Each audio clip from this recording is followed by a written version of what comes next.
Kemudian ilmu sosial atau ilmu yang didiktekan karena satu hal tertentu ini punya pengaruh. Yaitu misalnya sesuatu ini putih. Gara-gara mata kita rabun mengatakan itu hitam. Atau sesuatu itu hitam karena kita punya penyakit tertentu di mata kelihatan biru. Nah, di sini ya, kalau ulama mengatakan mulai ada hijab. Sebetulnya manusia tahu bahwa Tuhan hakiki adalah harusnya Tuhan yang awal. Karena nggak mungkin langit bumi ini diciptakan sesuatu yang lebih terbelakang dari langit bumi. Sehingga Allah mensifati dirinya al-awwal. Namanya pencipta harus wujud lebih dulu, al-awwal.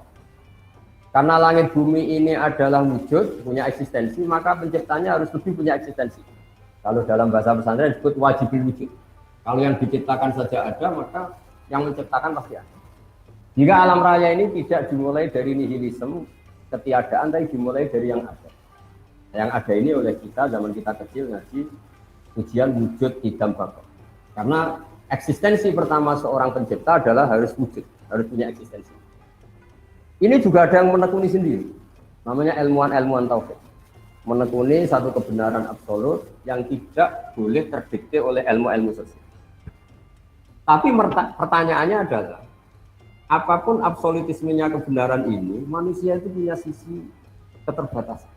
Apapun putihnya baju ini, kita harus melatih orang yang mengatakan supaya dalam keadaan matanya normal, kondisinya normal.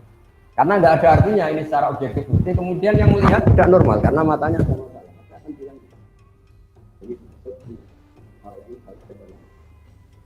Jadi kalau ada satu kesalahan, pasti ada problem.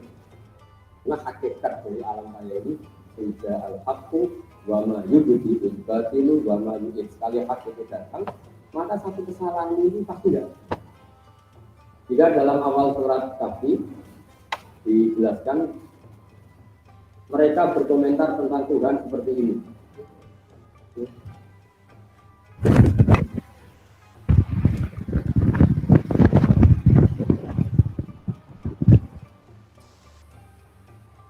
Ya, saya teruskan.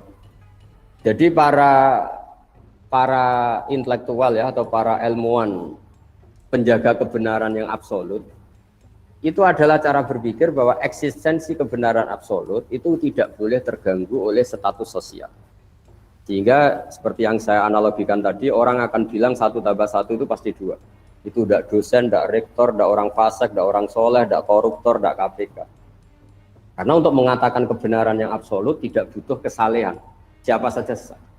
Di sini hebatnya Rasulullah mengatakan orang kafir 20 tahun atau 100 tahun sekali dia bersyahadat maka Islamnya langsung sah. Tanpa harus dia mensucikan diri dulu, ini itu enggak. Karena ini kebenaran yang absolut. Sehingga keyakinan mainstream ulama seluruh dunia, kalau ada orang muslim melakukan dosa besar maka dia tetap muslim dan dosanya tetap dosa. Tidak boleh orang menjadi kafir hanya karena melakukan kesalahan.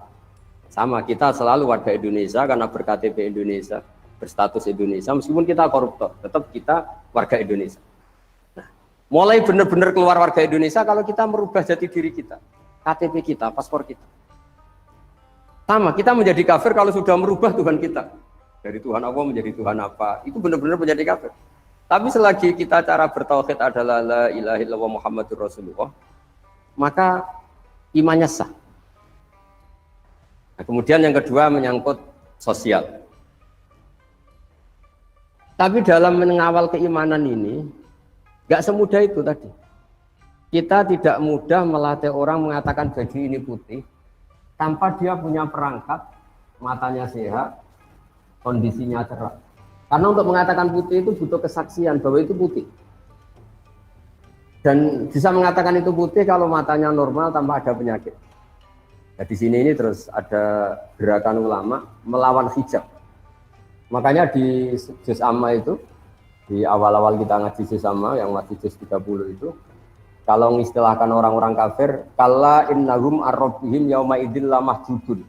Orang kafir itu siapa? Adalah orang yang cara melihat Tuhannya itu ada hijab, ada pembatas. Jika sesuatu yang putih karena dia ada sekat, akan dikatakan tidak putih. Nah, Islam itu agama yang mengajarkan baini wa baina Allah nggak boleh ada hijab. Jika kita diajarkan sholat, diajarkan munajat, diajarkan wiridan, supaya nggak ada sekat benana wa benawa antara kita dan Allah. Diharapkan kalau nggak ada sekat, itu kemudian ada kebenaran hakiki yang kita kenali. Barokahnya mengenali kebenaran hakiki ini, iman kita menjadi mantap.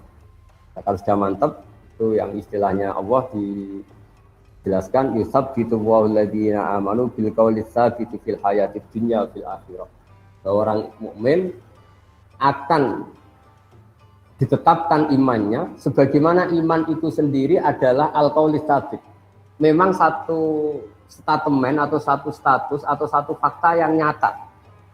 Beda dengan orang kafir ketika misalnya menyembah batu atau menyembah manusia, nanti di akhirat sama Allah dipanggil, Tuhan kamu siapa? Batu Gusti. Tuhan kamu siapa? Manusia ini.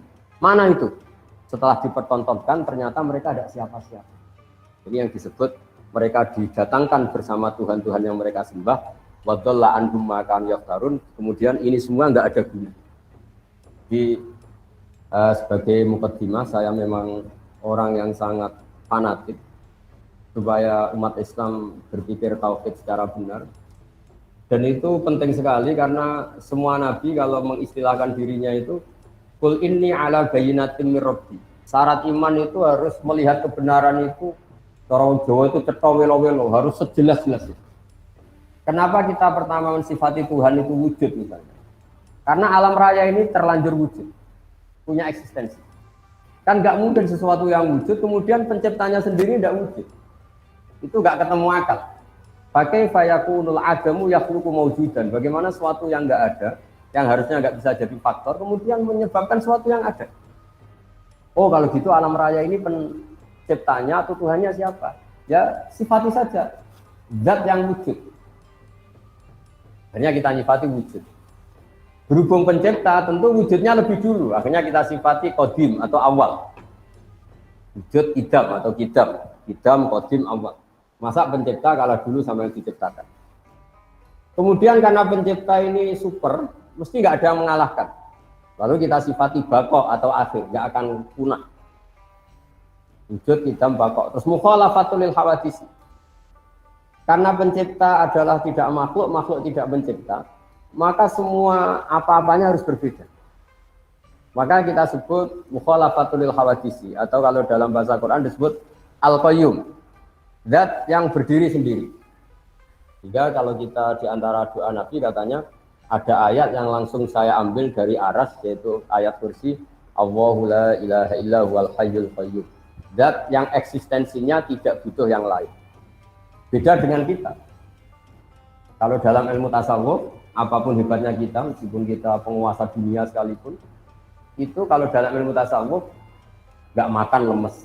Bagaimana kita katakan penguasa dunia sementara nggak minum lemes, nggak makan lemes? Kerennya gimana? Kita hanya bergantung sepiring nasi, bergantung segelas air. Tapi kita memaklumatkan diri sebagai penguasa dunia. Sehingga itu betul-betul dhaif, betul-betul kita ini makhluk yang lemah. Sehingga ketika Allah mencibir Fir'aun atau mencibir Namrud, itu hanya dengan kata-kata, kalau dia Tuhan, itu dia harusnya nggak makan. Bagaimana Tuhan kemudian kalau nggak makan kangkung itu lemes, nggak makan nasi itu lemes, itu nggak kebayang. Jika Allah mensifati dirinya, wa huwa yut'imu wa la yut'am. Saya ini Tuhan. Sifat dasar saya itu yut'imu, memberi makan, dan saya tidak perlu makan. Ketika Allah mensifati hubungannya dengan makhluknya, saya pemberi rizki, dan saya tidak butuh mereka memberi rizki saya. Wa ma khalaqtul jinna wal insa illa liya'budun. Saya tidak menciptakan manusia dan jin kecuali mereka supaya mengenali saya, menyembah saya. Ma uridu minhum rizqi wa ma uridu minhum ayyutimun. Saya tidak ingin mereka memberi rezeki ke kita dan mereka memberi makan ke kita. Para intelektual ini juga berpikir keras supaya tauhid ini terjaga dengan berpikir yang baik, dengan akidah yang baik, dengan logika yang baik. Nah, ini penjaga-penjaga ja'al haqqu wa zahaqal batil innal batila kana zahuqa. Hak itu yang punya eksistensi, barang yang enggak hak itu selamanya hakikatnya enggak.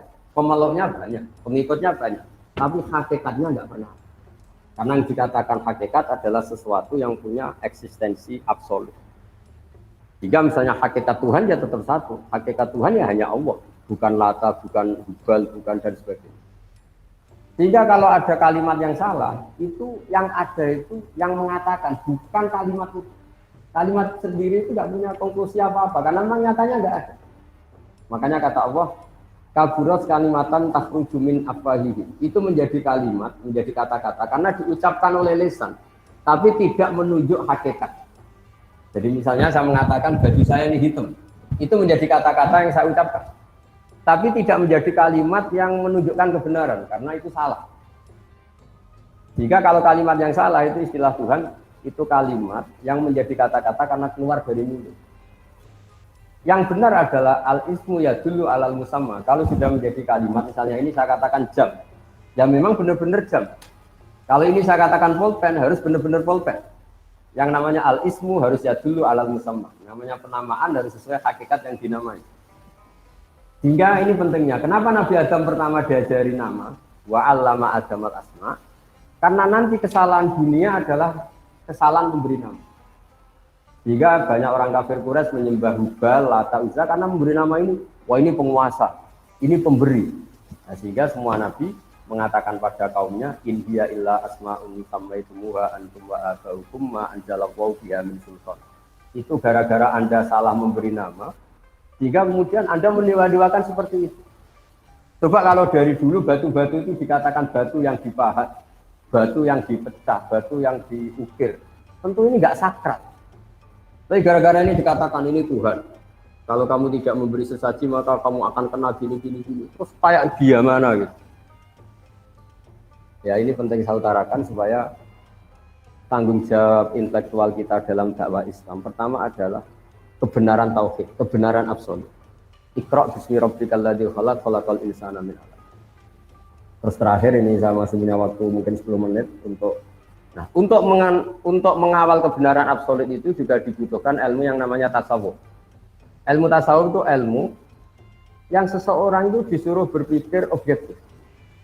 Misalnya begini, saya ini seluruh di Indonesia, seluruh dunia akan biasa mengatakan baju saya ini putih, akan mengatakan misalnya pulpen saya ini biru, dan itu kita biasa mengatakan itu tanpa nunggu digaji.